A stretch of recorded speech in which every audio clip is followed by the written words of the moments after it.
Isang magandang umaga mga kababayan and Happy New Year po sa atin lahat, no? Mga kababayan nating OFW, Luzon, Visayas at Mindanao. Naku po, ito po ngayon ang balita, ha? Mukhang pinaghahanap na ngayon itong si Secretary ng Ombudsman na si Boying Rimulya. Matapos na ilang linggo na pala itong hindi nagpaparamdam.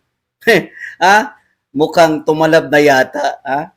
Ito nga panawagan ni Cara David na uubusin kayo mga buaya kayo, ha? Ayon kasi sa mga balita sa social media, mga kababayan, na meron daw di umanong isinugod na isang malaking opisyal, no? Sa ating bansang Pilipinas na isinugod daw sa ospital, di umano mga kabayan. Pero hindi po ito malinaw. Ngayon, ang mga netizen, isamot-saring kwento, samot-saring spekulasyon na baka nga, baka nga ito na siguro, no? Siya na siguro itong isinugod sa ospital, itong si Ombudsman Secretary Boying Rimulya. Alam niyo mga babayan, no? Matatandaan ninyo na dumaan po ito sa isang sakit, no? O tawagin natin may cancer ba yata ito kasi nangingitim-ngitim naman tong taong to.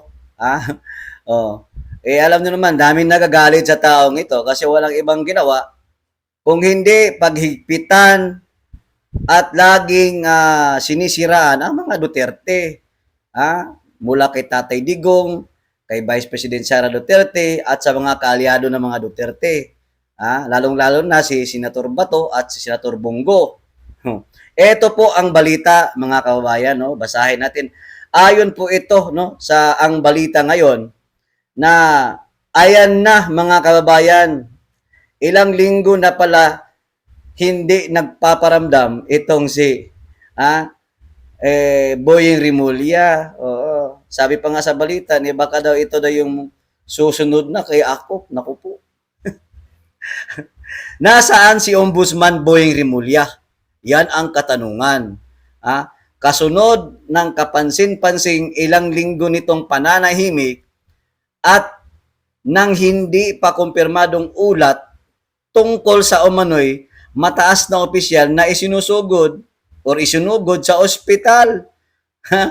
Naku, nananawagan ito ngayong mga kababayan natin, itong maraming Pilipino sa social media na malinaw at opisyal na update daw hinggil sa kalagayan ni Boying Rimulya. Naku po.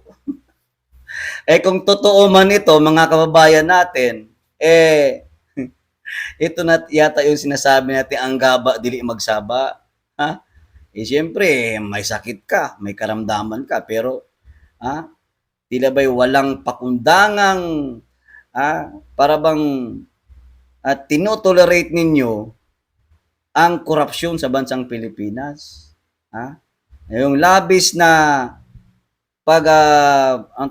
kalabisan na yung kapangyarihan ba na instead sana itama para bang tinotolerate pa nila.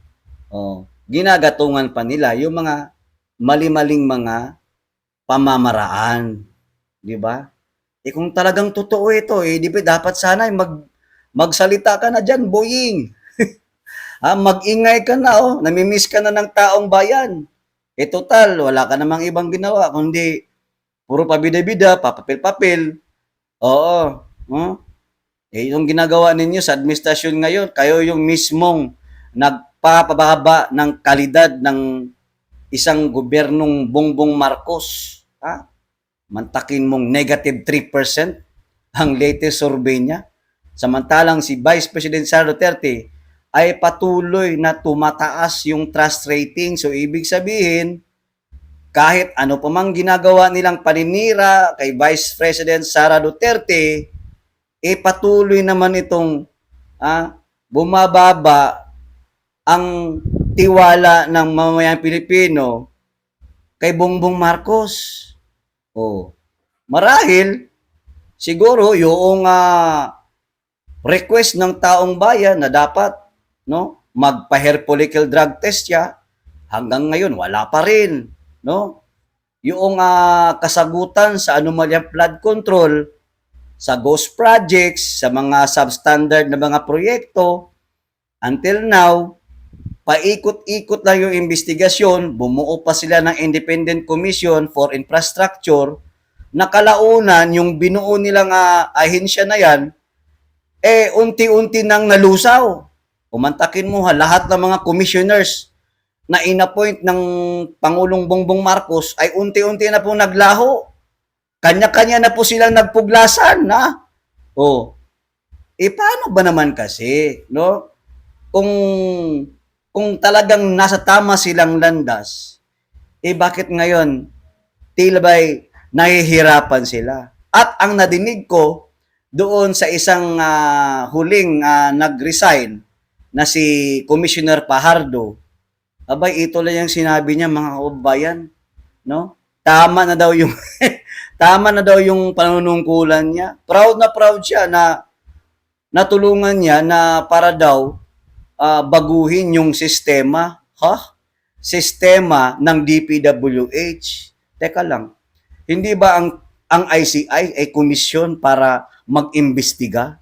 Oh, bakit tila yung sistema ang inaayos ninyo? Hindi ba dapat magkaroon ng investigasyon, isa-isahin yung mga politikong magnanakaw, mga buwaya, yung mga nabanggit doon sa pasabog ni Zaldico, yun dapat ang imbestigahan. Yung mali-maletang involved, no, na billion-billion na diniliver lamang doon sa kanilang mga kondo or bahay, dapat yun po ang imbestigahan.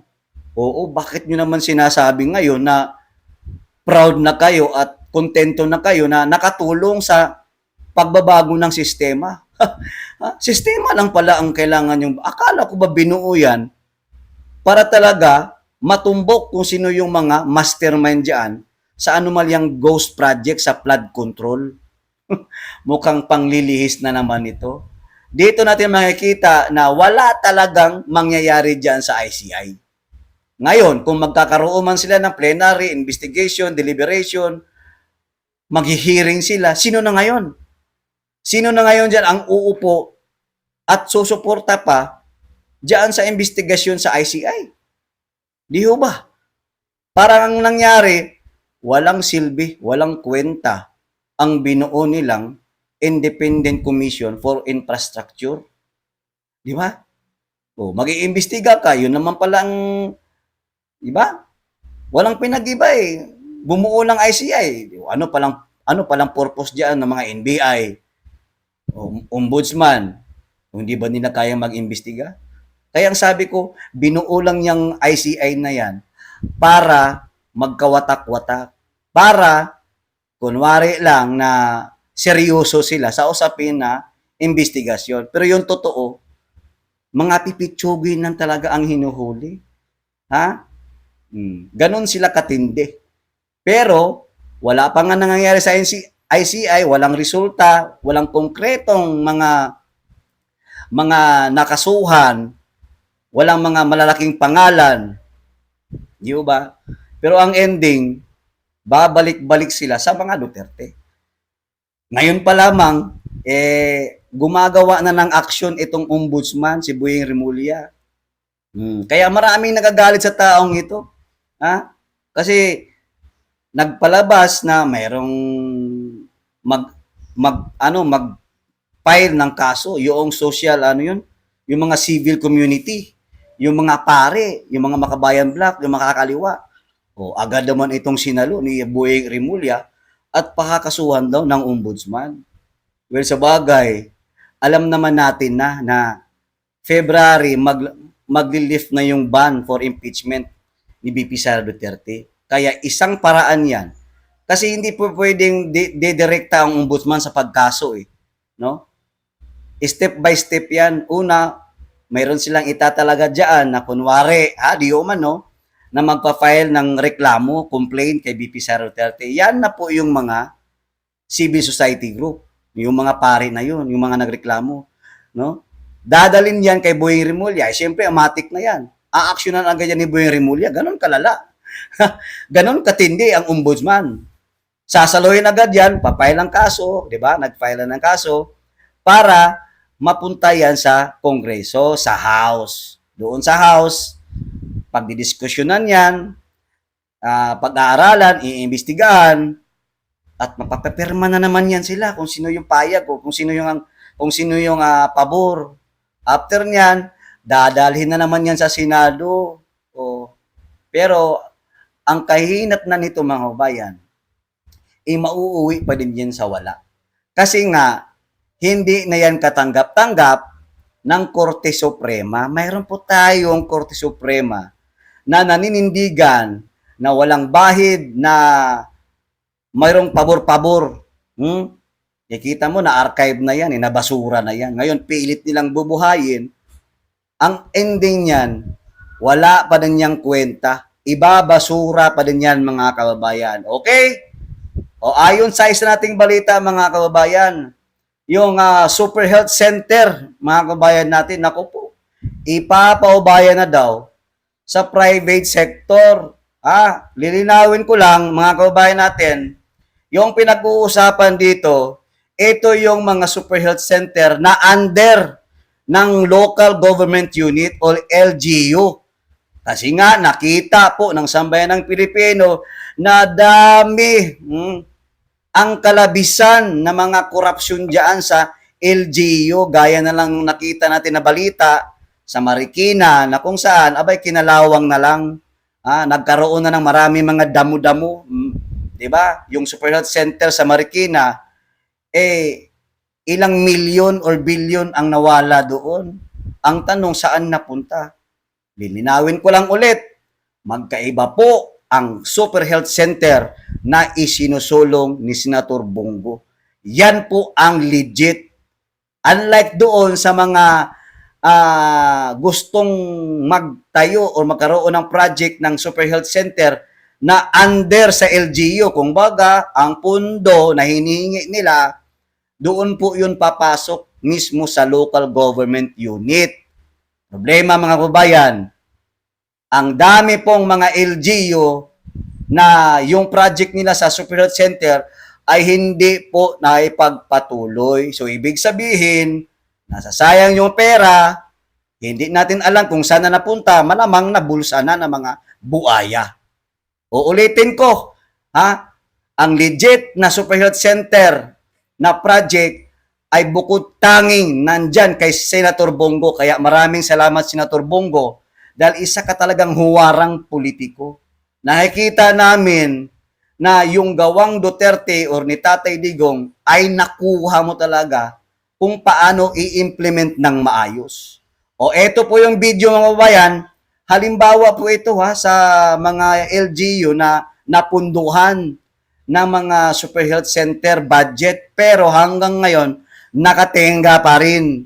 Ito po yung video kuha natin sa Bilyonaryo. Makikisuyo lang po muna tayo si Co-op. Credit to the owner tayo. Panoorin po natin mga kababayan. Plano nang ipaubaya ng Health Department sa private sector ang pagpapatakbo ng tinatawag na Super Health Centers. Kasunod ito ng pagkadiskubre ng mga non-functional na pasilidad na nasa kustodiya raw ng mga LGU. Ang detalye sa agenda report ni Pierre Pastor. Ito ang health center sa Tawiran o Bando, Bulacan. Malaki at maganda ang struktura, pero mahigit isang taon nang nakatenga. Isa lamang ito sa 312 na super health centers na non-functional at hindi napapakinabangan.